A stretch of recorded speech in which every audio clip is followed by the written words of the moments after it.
Hey guys, and welcome to a ReplayRetro short. I'm really sorry that it has been such a long time since I've done a video, but basically I've been so busy since buying my new house and sorting out the new house and getting everything done. Apparently it turns out that stuff takes a lot of effort, so yeah. But the new games room is right behind me and it is now pretty much finished, give or take. So it's time that I took you guys and showed you around. Let's go! You can't follow me, you're a camera. So as you come in, the first thing you notice is that this space is much bigger than the old room.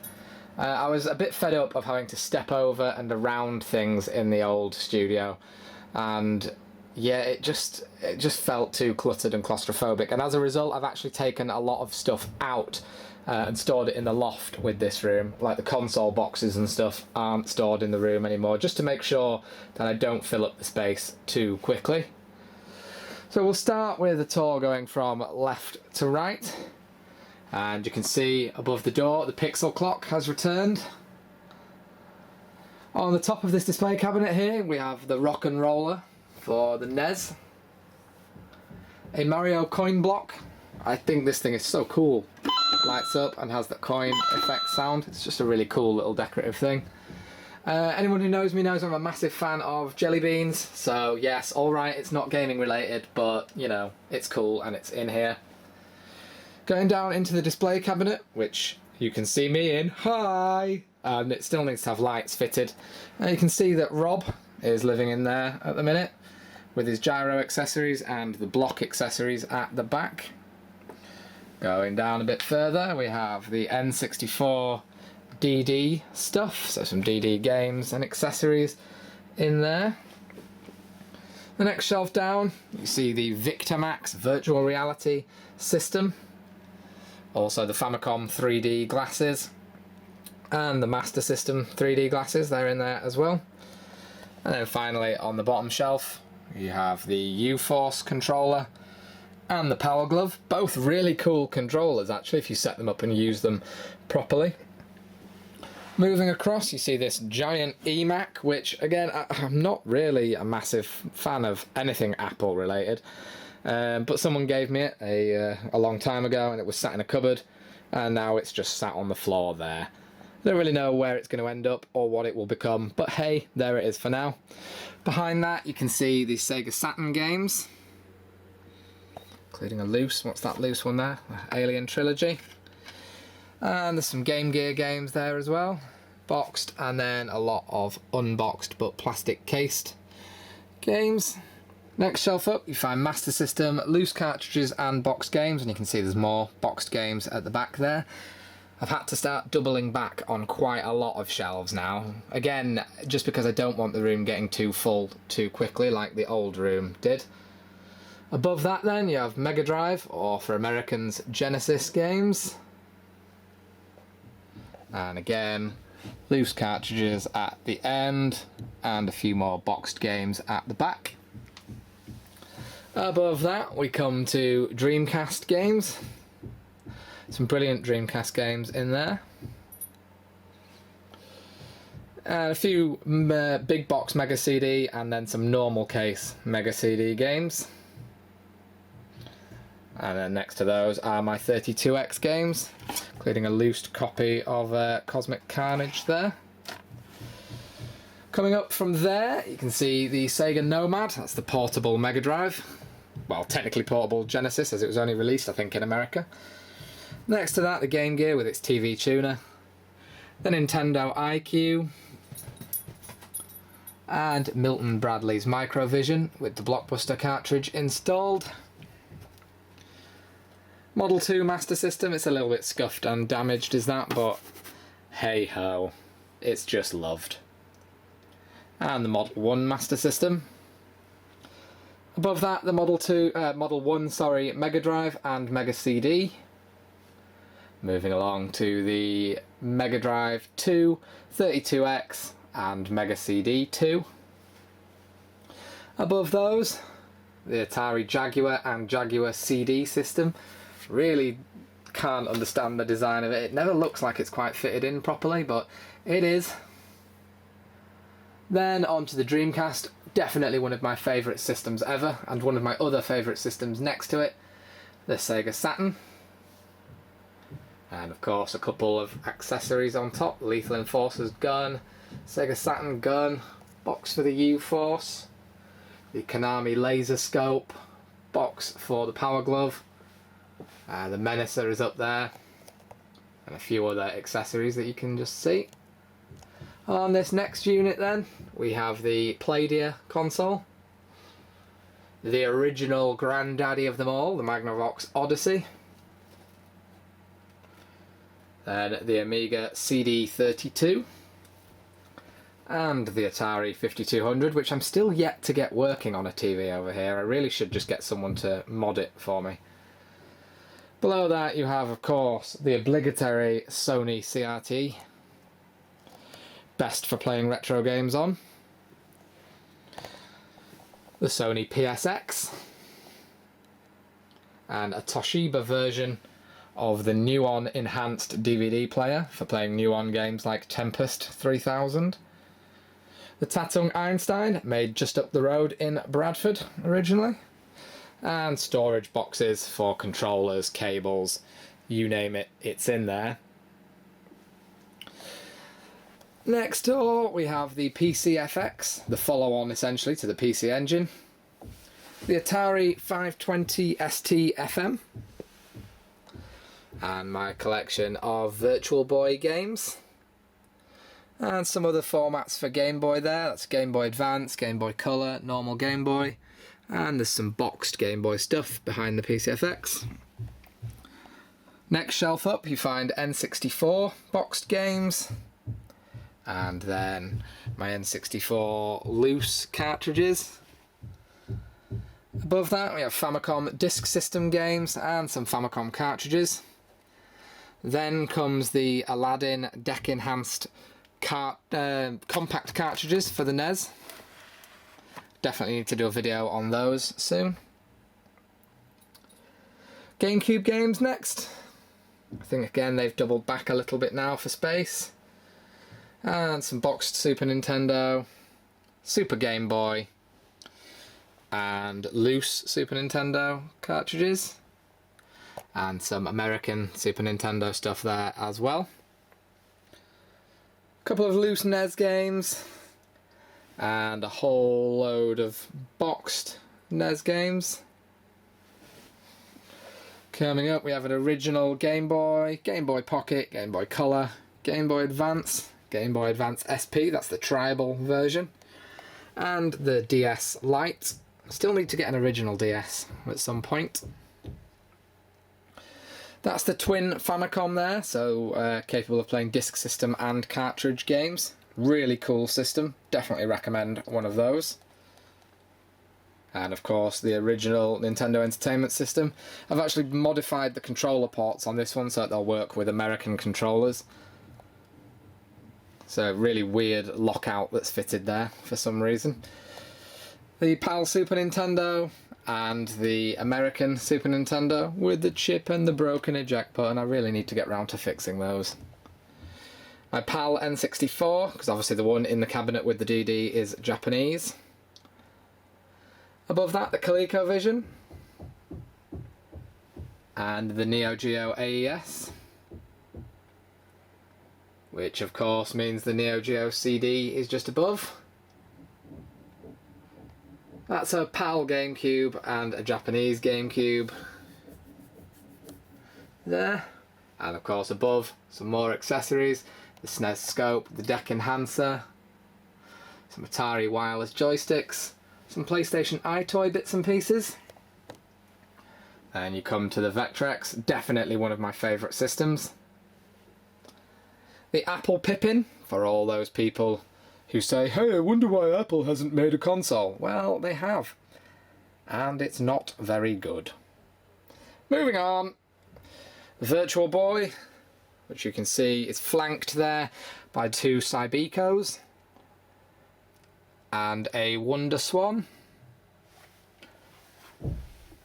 Then we get to the Atari 2600, 6-switch Woody, not the heavy sixer unfortunately, and then the 7800. Then some boxed and mostly unboxed Atari games, so 2600, 7800 and 5200. Boxed and unboxed Vectrix games, including one that is literally just the chip with the case missing for Cosmic Chasm, and my loose ColecoVision carts there. At the bottom is the Atari 800 XL, the Commodore Amiga A500 Plus, and of course the bread bin C64 itself.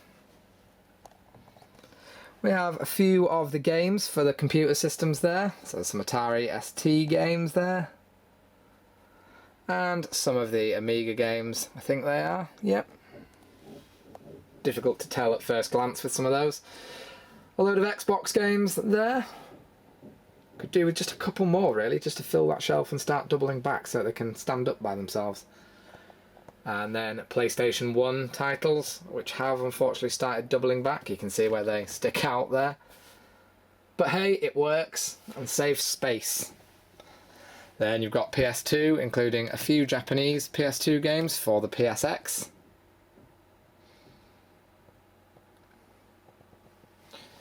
And then the Tiger Gamecom, that's the original version. The Gamate, or Gamate, or Game Mate, whatever you want to call it. The Sony Pocket Station, which is like a memory card with some built-in games of some description, and it can do stuff a little bit like a visual memory unit for the Dreamcast. The Gizmondo, which has fallen over drunkenly, ironically there. And a PSP. PlayStation 1, PS1, and Amstrad GX 4000. We all know how much of that's a great system, with some fantastic titles. Wow. Original Xbox, PlayStation 2, the Intellivision there, which you can't really see very much. May have to move that about somehow. 2600 Junior. Because hey, I've got some space on the shelf, so it may as well go on. That the Spectrum Plus 2 up there.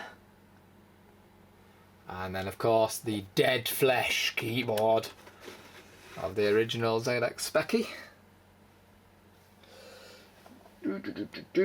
Some more accessory bits, Steel Battalion, the Sega Activator, which I will have to do a review on soon because it works a damn sight more than people think it does.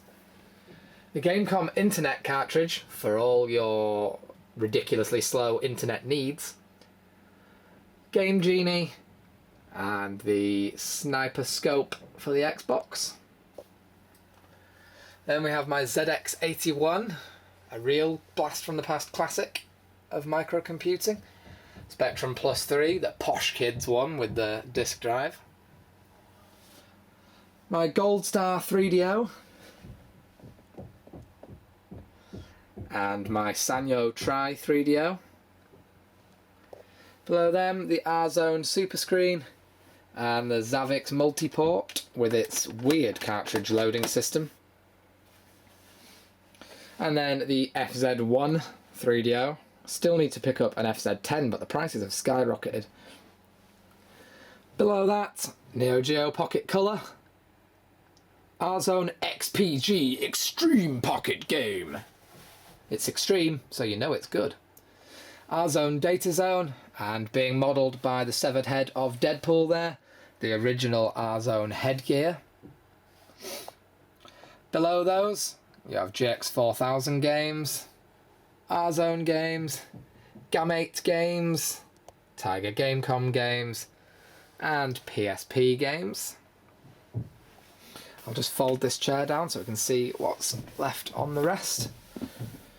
Then you've got the CD32 games, some Wonder Swan games, some, is that Cougar Boy and Mega Duck, depending on which version you have, games, Pocket Color games, some Philips CDI games, and then Jag CD, Jaguar and loose Jaguar games. Which brings us to the 3DO games, including a couple of big boxed ones there. including Hell, which was a game I really got into at one point. Some more microcomputer games there. All mixed, including Einstein stuff right at the end. My Toshiba MSX there. Then moving along, you've got more microcomputer bits and pieces. Some Intellivision games, including a couple of IntelliVoice titles. Neo Geo CD titles. Some Microvision games, and some AES games. Some PC Engine, Hue cards, and CD games, which are all walleted there, the Hue card ones. And then there's PCFX titles there, including some fan translations. Then we have N-Gage games, and a couple of DVD releases of some Don Bluth games, like Space Ace and Dragon's Lair, which will basically work on any DVD player, which is quite a cool way to play those games. Those are games for the Odyssey 2/video pack, whatever you want to call it. And some games for the Nuon, which I will admit, these ones here are all copies because Nuon games are incredibly expensive and rare. These two appear to be the only ones that are easy to get hold of.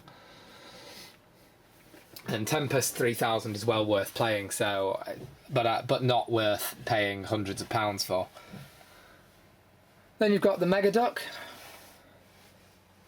the Turbo Express, which is basically a handheld PC Engine, or obviously, you know, TurboGrafx 16 with a built-in TV adapter there, or an added-on, should I say, TV adapter there, which will do nothing in the digital age.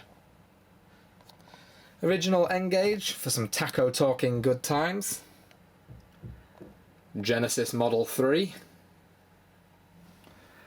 TurboGrafx 16. Turbo Duo or Duo Engine, depending on region.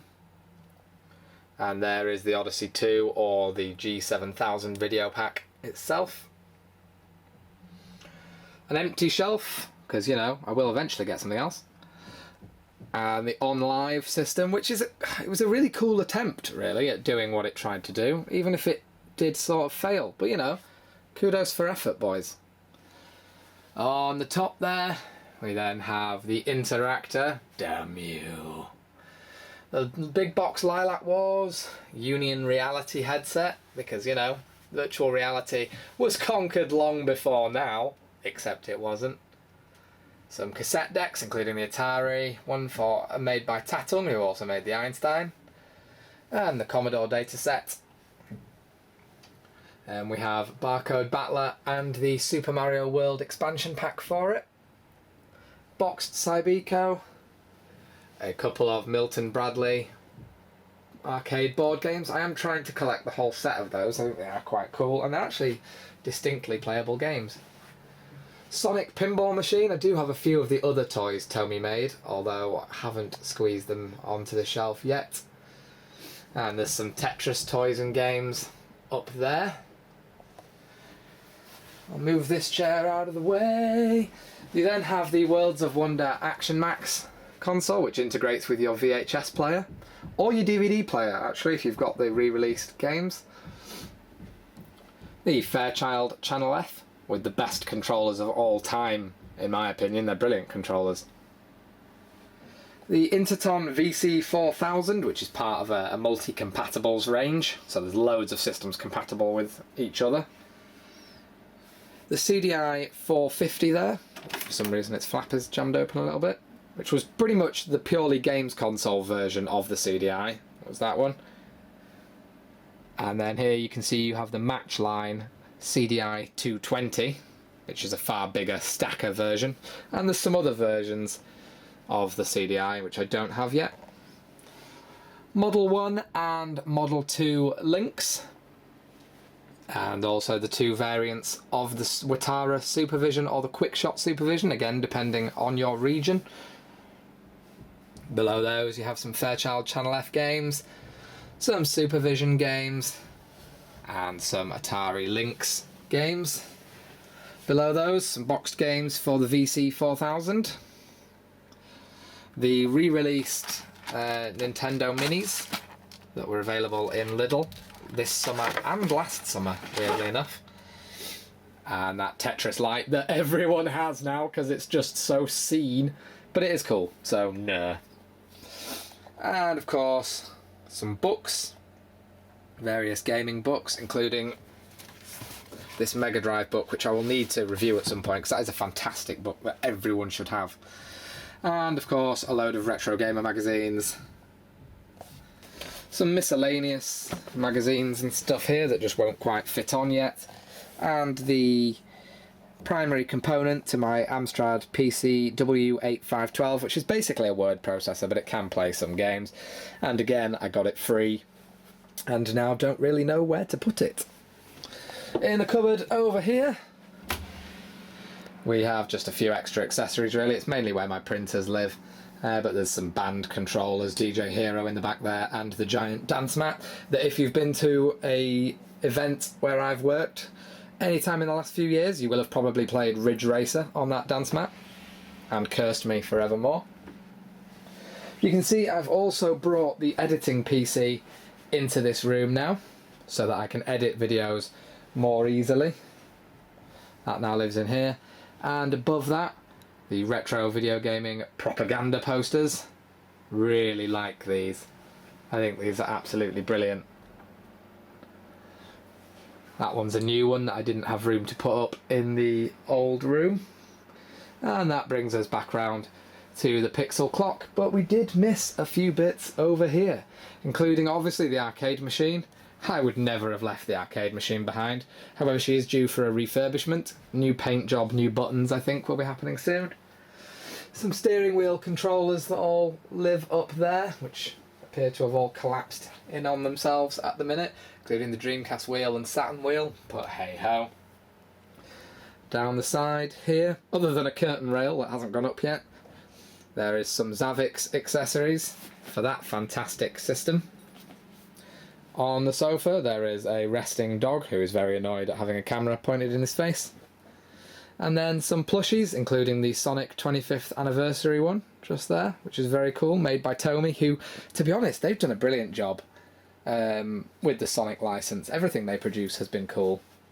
But yeah, then have more plushies there, because, you know, a games room isn't a games room without some. Couple of mugs and stuff. The Blaze tab, which I mainly bought for using at work. And also another Tomy 25th anniversary product there. Little Sonic, Knuckles and Tails figurines. And that is pretty much everything. There is obviously some little accessories and stuff here, but nothing really in particular. And that, ladies and gentlemen, mostly gentlemen, let's face it, is the new games room. So I hope you've enjoyed this tour. Well, I hope you've enjoyed that tour of the new games room. And don't worry, I am going to be back with more videos very, very soon, including some more 5-minute plays, some more console retrospectives, and some great new stuff that I'm working on. So bear with me, and hopefully we'll get the channel back to normal as soon as possible. Thanks for watching, guys.